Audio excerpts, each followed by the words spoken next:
how to respond when someone quotes you a very large dollar amount. So I'm in the middle of a big project and I have to bring in outside people to help me work on the project. And one of the quotes that I got was, for me, very high. Like, I felt like it was a lot of money to spend on this portion of the project.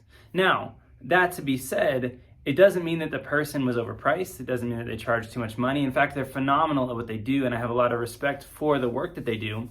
But for me, as a customer at this point in the project, it was something that I couldn't justify that dollar amount for this part of the project. And so I decided not to go with them, and I decided to go a different route. That doesn't at all mean that the person was doing anything wrong or that they shouldn't charge that amount of money. For them, for their time, for their expertise, for their talent and their ability, that's what they need to charge. And I have nothing less than respect for them and for their price point, but I still chose not to use them.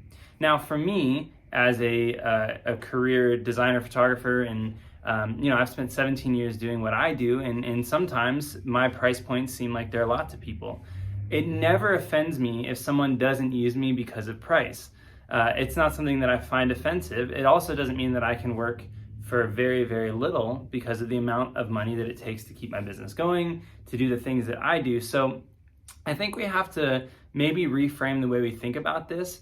Our society a lot of times looks for the cheapest possible option. We find this in, whether it's Amazon, whatever it is, we often look for the cheapest possible thing, and we're willing to buy something that will break, and we know it's going to break and it's not going to last a long time. We're willing to buy things that just don't have longevity because they're cheaper.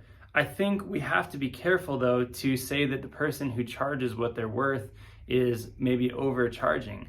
Again, for the person I use in this scenario, I have nothing but respect for their quality of work, but I actually couldn't justify it in this part. We spent so much money on the other aspects of the project that I couldn't put that kind of money forward for it. So I just wanted to throw that out there. If you get a quote or something from someone that's a lot, it doesn't mean that it's too much. It just maybe is not a priority for you, and that's just fine.